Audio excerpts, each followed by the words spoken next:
बुद्ध हुए और महावीर हुए, गोरख हुए, नानक हुए और कबीर हुए, इतनी रोशनियां जली, फिर भी संसार में अंधेरा क्यों? आप सबकी कृपा से। रोशनी जलती रहने दो तब ना। अब बुद्ध कुछ पहरा तो देते ना रहे, जली रोशनी और गए। वे जा भी नहीं पाते कि हजारों रोशनी को फूंकने को तैयार बैठे। लोग रोशनी के दुश्मन हैं, लोग दियों के पुजारी हैं, रोशनियों के दुश्मन हैं। रोशनी को बुझा देते, दिए की पूजा करते। जिंदगी को मेट देते, पत्थरों की पूजा करते। पत्थरों की पूजा चल रही। बुद्ध की कितनी मूर्तियां बनी, इतनी किसी और की नहीं बनी। मूर्तियों की पूजा चल रही है। बुद्ध ने जो कहा था उसे किसको लेना देना, उससे किसको प्रयोजन? वह तो झंझट की बात है। उस पर चलना तो कंट का कीर्ण मार्ग पर चलना है। उस पर चलना तो जीवन को बदलना होगा। पत्थर की पूजा करने में क्या लेना देना? सस्ता काम है। तुम पूछते हो कि इतनी रोशनियां जली, फिर भी संसार में अंधेरा क्यों? रोशनियों को तुम बचने ही नहीं देते। कभी कभी तो ऐसा है कि रोशनी खुद भी नहीं बुझ पाती और तुम बुझा देते हो। तुमने जीसस की रोशनी जिंदा जिंदा में बुझा दी। तुमने सुकरात की रोशनी जिंदा जिंदा में बुझा दी। तुमने मंसूर की रोशनी जिंदा जिंदा में बुझा दी। बुद्ध और महावीर के साथ तो तुमने थोड़ी कृपा भी की। पत्थर इत्यादि फेंके, गाली गलौज भी दी, अपमान भी किया। तुम इस तरह के कामों में बड़े कुशल हो, बड़े निष्णात। महावीर नग्न थे तो तुम नाराज हुए।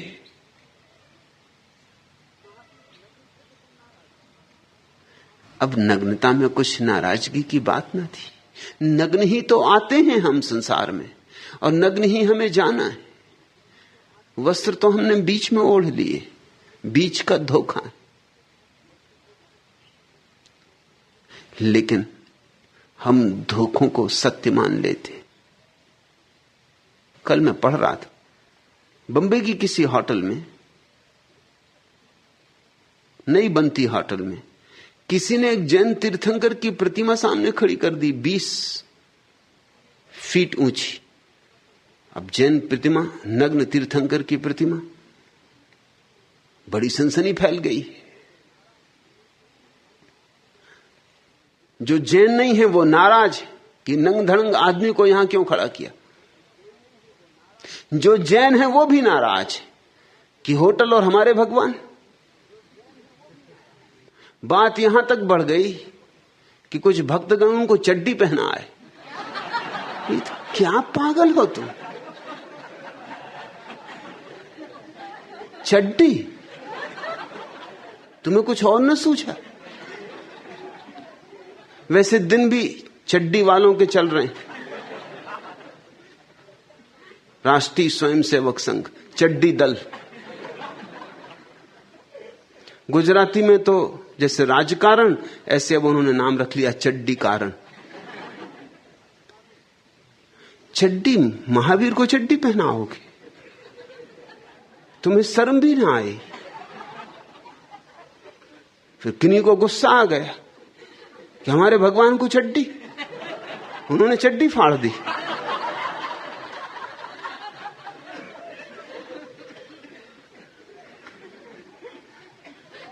अब विदेशी पर्यटक हैं, उनको तो कुछ पता नहीं कि कौन तीर्थंकर क्या।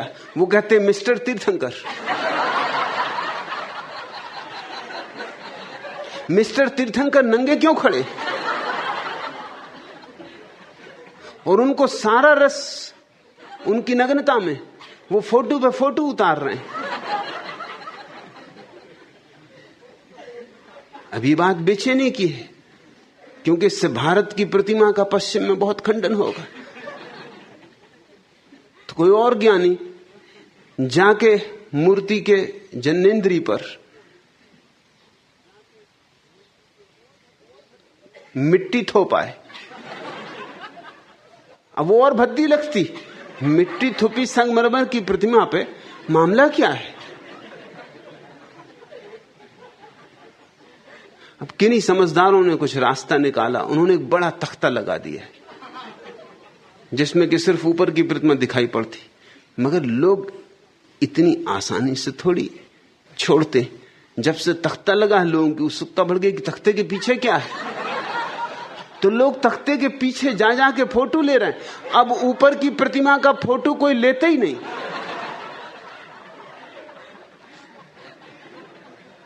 महावीर नग्न थे तो तुमने पत्थर मारे, बुद्ध को तुमने गांव गांव से खदेड़ा, और तुम पूछते हो कि दुनिया में रोशनी कम क्यों है? तुम रोशनी के दुश्मन हो। जिसने भी रोशनी इस दुनिया में लाने की कोशिश की, तुम उससे नाराज हुए, तुम उसे सदियों तक क्षमा नहीं कर पाते। क्यों? कारण है, जो भी रोशनी लाता है उससे तुम्हारी जिंदगी का अंधेरा साफ होता है, और कोई ये मानने को राजी नहीं कि मैं अंधेरे में जी रहा हूं। जो आदमी आंख वाला है वो अंधे को नाराज कर देता है, क्योंकि कोई अंधा ये मानने को राजी नहीं कि मैं अंधा हूं। जो पक्षी उड़ नहीं सकते, वो अगर उड़ने वाले पक्षी के पंख तोड़ दें तो कुछ आश्चर्य, क्योंकि उड़ने वाला पक्षी उनके अहंकार को चोट पहुंचाता है। कफस में गुफ्तगू यह सुन के दिल का खून होता है। न छेड़ो बाजुओं के तजकिरे परवाज की बातें। जो नहीं उड़ सकते वो कहते हैं हमारे दिल का खून न करो। बाजुओं की बातें मत करो, परवाज की बातें मत करो, उड़ने की बातें मत करो, क्योंकि इससे हमें बेचैनी होती। तुम उड़ने की बातें करते हो, हमें हमारी नपुंसकता का बोध होता है। और ये सारे लोग परवाज की बातें करते, ये कहते परमात्मा हुआ जा सकता है, और तुम तो आदमी होना मुश्किल पा रहे हो। और ये कहते हैं परमात्मा हुआ जा सकता है, और ये कहते हैं कि तुम भी परमात्मा हो सकते हो। ये तुम्हें इतने विराट ऊंचाई का स्मरण दिलाते कि तुम चक्कर खाने लगते हो। तुम कहते हो ये बातें ही बंद करो। हम भले जमीन पर सरकते घसटते, हम अपने जैसे सरकते घसटते लोगों के साथ भले, तुम हमारे बीच में ना आओ, तुम हमारी नींद ना तोड़ो। हम मधुर सपने ले रहे हैं, तुम हमें ज्यादा ना पुकारो। चिराग तो जल गए, यह बुझ न जाए कहीं। हवाएं तुंद हैं, हर लौ में थरथराहट है।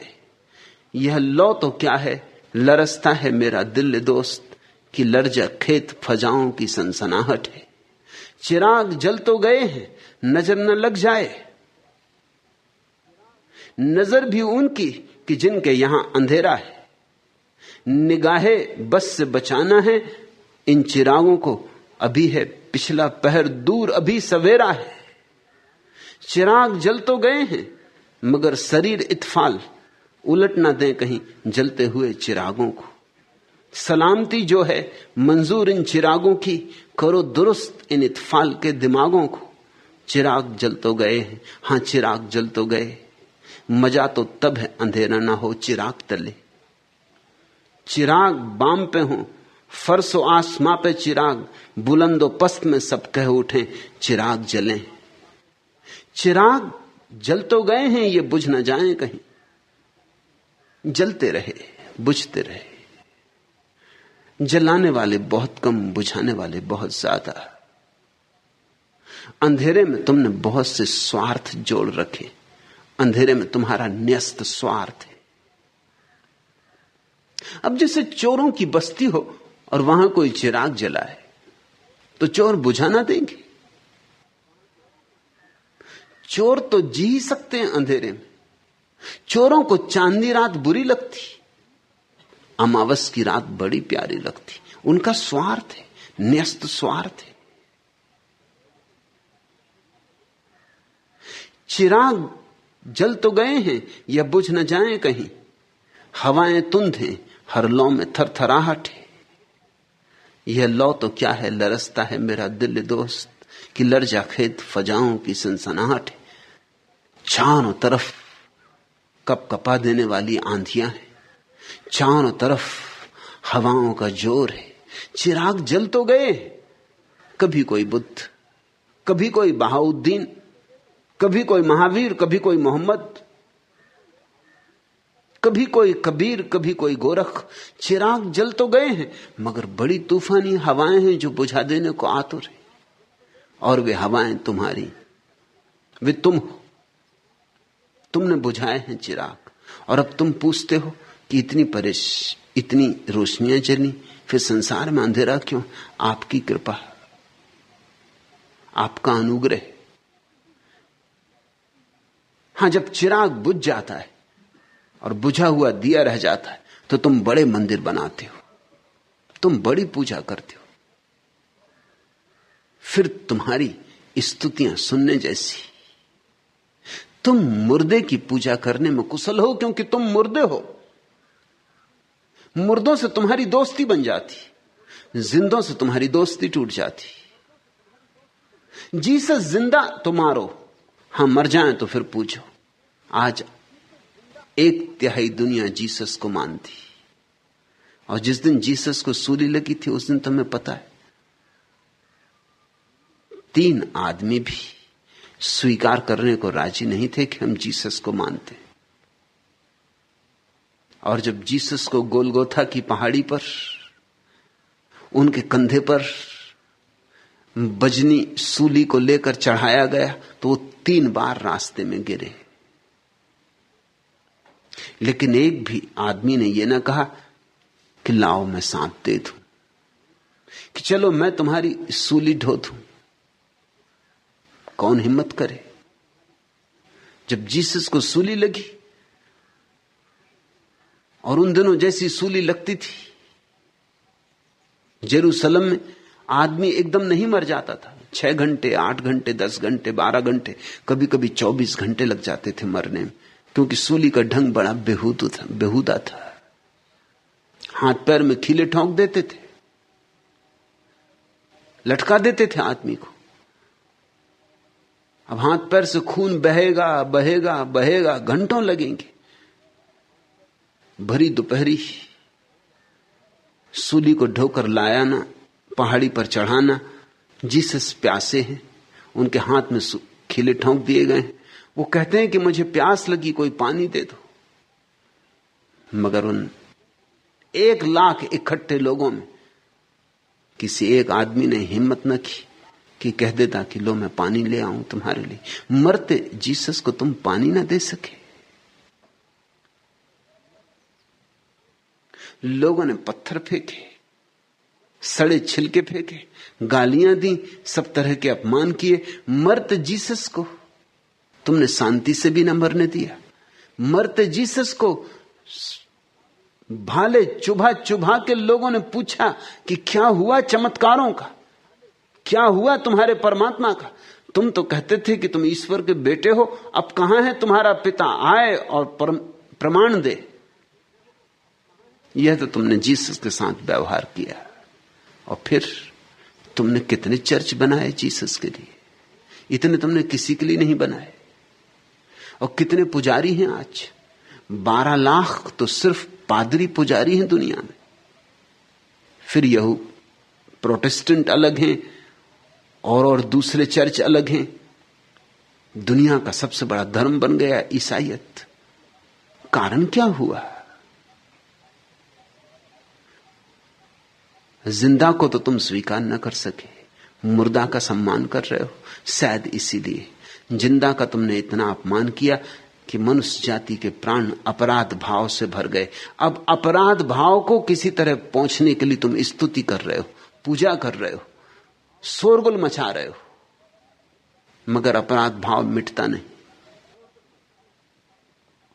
चिराग जल तो गए हैं, नजर न लग जाए। नजर भी उनकी जिनके यहां अंधेरा है। जिनके यहां अंधेरा है वो नाराज होते हैं रोशनी देखकर। तुमने कभी यह ख्याल किया कि तुम अपनी गरीबी से उतने परेशान नहीं होते जितने पड़ोसी की अमीरी से परेशान होते? गरीबी से तो बहुत कम लोग परेशान हैं। अमीरी से परेशान हो जाते। तुम्हें ख्याल ही नहीं था कि तुम्हारे पास कार नहीं, तुम परेशान ही नहीं थे। फिर पड़ोसी एक कार ले आया, बस अब परेशानी शुरू हुई। अब तुम गरीब हुए। अब तक तुम गरीब ना थे, अब तक तो सब ठीक चल रहा था। अब पड़ोसी कार ले आया, अब गरीबी शुरू हुई। अब तुम्हें बेचैनी हुई। अब कार तुम्हारे पास भी होनी चाहिए। दुनिया में इतनी गरीबी नहीं है जितने लोग परेशान हैं, और परेशान गरीबी से तो कोई भी नहीं। इसलिए रूस में परेशानी कम है। उसका कारण है कि सभी समान रूप से गरीब। अमेरिका का गरीब से गरीब आदमी रूस के अमीर से अमीर आदमी से 8 गुना ज्यादा अमीर है। लेकिन अमेरिका में बड़ी परेशानी, रूस में परेशानी नहीं। तो निश्चित ही बात साफ है कि गरीबी से कोई परेशानी नहीं होती, परेशानी अमीरी से होती। तुलना पैदा हो जाती। तुम्हारे पास है और मेरे पास नहीं, इससे बेचैनी, इससे कांटा चुभता है। इस देश में भी यही होगा। इस देश में थोड़े से अमीर हैं, उनको बांटा जा सकता है। जिस दिन वो बढ़ जाएंगे, लोग बड़े प्रसन्न हो जाएंगे। ऐसा नहीं कि लोग अमीर हो जाएंगे, उनके बंटने से कुछ नहीं होने वाला है। उनका बंटना ऐसे ही है जैसे कि कोई जाके चम्मच भर शक्कर और सागर में डाल दे। उनके बचने से कुछ नहीं होने वाला है। वो बट भी जाएंगे तो कोई फर्क नहीं पड़ने वाला है। तुम्हारी जिंदगी की मिठास ना बढ़ेगी, लेकिन तुम्हारी खटास कम हो जाएगी। अगर सभी गरीब हैं तो फिर कोई अड़चन ना रही, फिर तुम्हारे गरीब होने में कोई पीड़ा ना रही, तुम्हारे अहंकार को चोट ना रही। ये बड़ी अजीब दुनिया है। यहां लोग अपनी गरीबी से परेशान नहीं, दूसरी की अमीरी से परेशान हो जाते। और जो सामान्य अमीरी गरीबी के तल पे होता है, वो और भी बड़े पैमाने पर आध्यात्मिक तल पे होता है। तुम्हें अपने आध्यात्मिक अंधेपन की कोई पीड़ा नहीं, लेकिन बुद्ध को देख के तुम नाराज हो जाते हो। यह आंख वाला आदमी। चिराग जल तो गए, नजर न लग जाए। नजर भी उनकी कि जिनके यहां अंधेरा है। निगाह बस से बचाना है इन चिरागों को। अभी है पिछला पहर दूर, अभी सवेरा है। चिराग तो जलते रहे, लेकिन सवेरा बहुत दूर है। सूरज अभी तक नहीं निकला है। बुद्ध चले, महावीर चले, कृष्ण, क्राइस्ट, ये चिराग है। सवेरा भी नहीं हुआ। सवेरा कब होगा? सवेरा तब होगा जब सारी मनुष्यता पर एक धार्मिक प्रकाश फैल जाएगा। सवेरा तब होगा जब सभी के चेहरों पर ध्यान की आभा होगी। वह तो अभी बड़ी दूर है बात। और जो उसे करीब ला सकते थे, तुम उन्हें बुझा देते हो, तुम उनसे नाराज हो जाते हो, तुम उनके दुश्मन हो जाते हो। चिराग जल तो गए हैं, मगर शरीर इत्फाल। उलट न दें कहीं जलते हुए चिरागों को। शरारती लोगों से जरा सावधान रहना। चिराग जल तो गए हैं, मगर शरीर इत्फाल। बहुत शरारती लोग हैं दुनिया में। वे चिरागों का जलना पसंद नहीं करते। वे तत्क्षण उन चिरागों को उलट देने को तैयार हो जाते। बुद्ध पर पागल हाथी छोड़ा गया। पागल हाथी भी इतना पागल नहीं था जितने पागल आदमी, क्योंकि कहानी यह है कि पागल हाथी भी बुद्ध के पास आके रुक गया। ऐसा हुआ हो या ना हुआ हो, लेकिन बात मुझे जचती। कोई हाथी इतना पागल नहीं होता जितने लोग आदमी पागल होते। पागल हाथी को भी लगा होगा बेचारा सीधा साधा आदमी, इसके ऊपर क्यों हमला करना। पागल रहा होगा, मगर इतना बुद्धि उसमें भी अभी शेष थी कि वो आके रुक गया। लेकिन जिसने छोड़ा था पागल हाथी, देवदत्त, वो बुद्ध का चचेरा भाई था।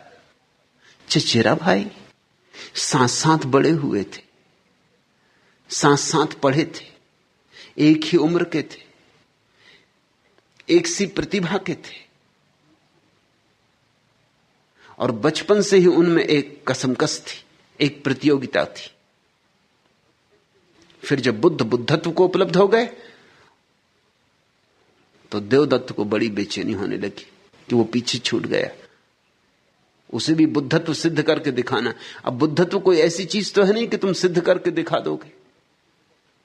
तो वो झूठा ही अपने को बुद्ध घोषणा करने लगा। लेकिन झूठा बुद्ध सच्चे बुद्ध के सामने फीका लगता। तो फिर एक ही उपाय था कि सच्चे बुद्ध को खत्म करो। पागल हाथी छुड़वा दिया। ये भी जान के हैरानी होती कि अपना ही भाई, चचेरा भाई पागल हाथी छुड़वाएगा। ऐसा अक्सर हुआ है। जो निकटतम है वे ही सर्वाधिक नाराज हो जाते, क्योंकि उनके ही अहंकार को सबसे ज्यादा चोट पहुंचती। जीसस ने कहा है पैगंबर का अपने ही गांव में सम्मान नहीं होता, क्योंकि गांव के लोग निकट होते हैं। वो कैसे बर्दाश्त कर सकते हैं कि एक छोकरा हमारे ही बीच से उठा, यही हमने उसे बड़े होते देखा, इन्हीं गलियों में खेलते देखा, और वो पैगंबर हो गया।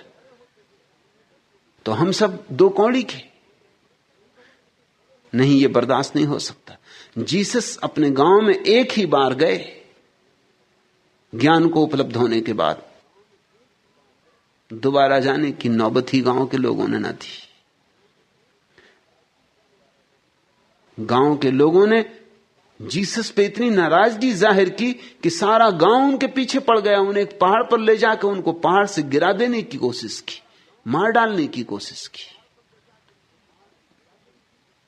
क्या नाराजगी थी जीसस जैसे प्यारे आदमी से। इसका प्यारा होना ही नाराजगी का कारण है।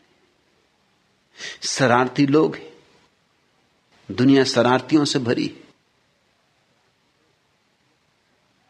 चिराग जल तो गए हैं मगर शरीर इत्फाल, उलट न दें कहीं जलते हुए चिरागों को। इसलिए सावधानी रखनी होती।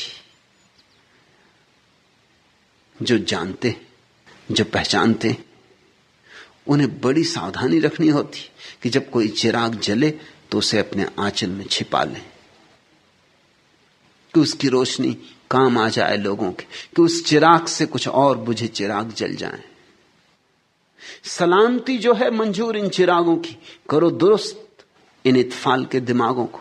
अगर चाहते हो कि दुनिया में चिराग जलते रहें तो शरारती लोगों के दिमाग को जरा ठीक करो। मगर शरारतें नए नए ढंग लेती जाती, शरारतें नए नए रंग लेती जाती, और शरारतें बड़ी तर्कपूर्ण होती। शरारतें शास्त्रों का उल्लेख करती, शरारतें शास्त्रों में आधार खोज लेती। चिराग जल तो गए, हां चिराग जल तो गए, मजा तो तब है अंधेरा ना हो चिराग तले।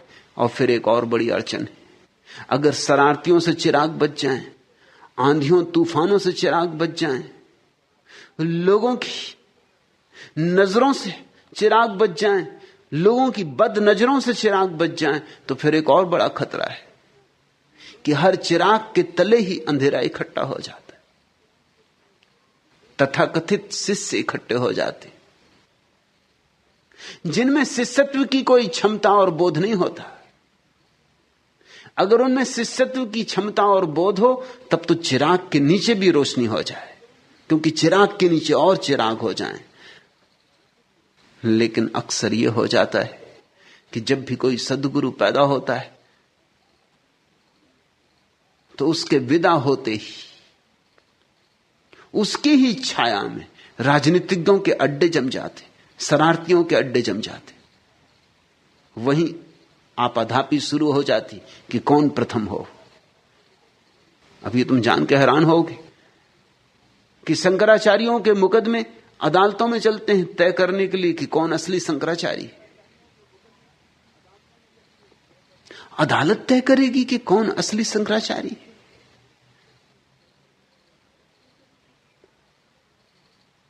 एक सम्मेलन में एक ऐसे शंकराचार्य से मेरा मिलना हुआ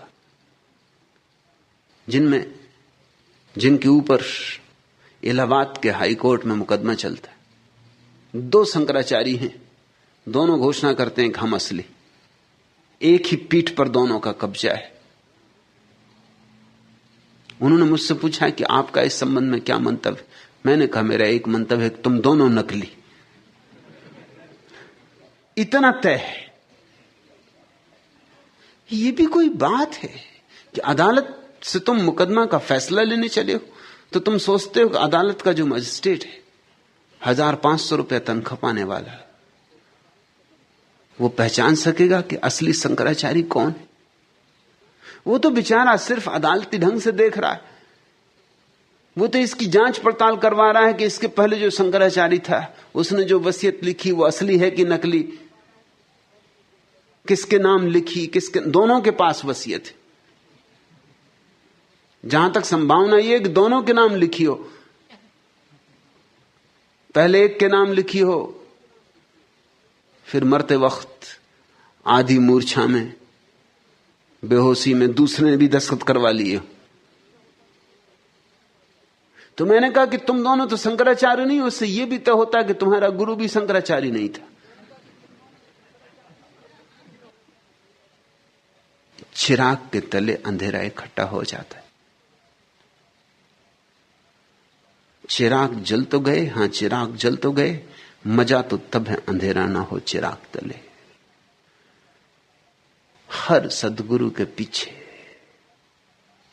लोग इकट्ठे हो जाते हैं जो राजनीति चलाने लगते, उनसे सावधान होना जरूरी है। नहीं तो फिर पोप पैदा होते हैं और शंकराचार्यों के मठ खड़े होते हैं और सब उपद्रव शुरू हो जाता है। चिराग बाम पे हो, फर्श हो आसमां पे चिराग, चिराग जले ऊंचाइयों पर, शिखरों पर, आसमानों पर, बुलंद पस्त में सब कह उठें चिराग जलें, और उत्थान हो कि पतन, लेकिन चिराग जलते रहें। लेकिन हमें सहारा देना होगा। ये चिराग कुछ ऐसे नहीं है कि अपने आप जलते रहेंगे, इन्हें हमें अपने प्राणों के द्वारा जलाना होगा। प्राणों की आहुति देंगे तो ये चिराग जलेंगे। बुद्धों के चिराग जल सकते हैं, इस जगत की सुबह भी करीब आ सकती है, लेकिन बहुत बहुत लोगों को अपने प्राणों का स्नेह इन चिरागों को जलाने में लगाना होगा। अब तक यह नहीं हो पाया है, इसलिए आदमी अंधेरे में, रात गहरी पर सुबह हो सकती है। और अब ऐसी घड़ी आई है कि अगर सुबह न हो सकी तो आदमी बच ना सकेगा। अब सुबह होनी ही चाहिए। अब आदमी का भाग्य ही इस बात पर निर्भर है कि सुबह होनी चाहिए। आदमी उस जगह पहुंच गया है कि जैसा है ऐसा ही अब और ज्यादा देर जिंदा ना रह सकेगा।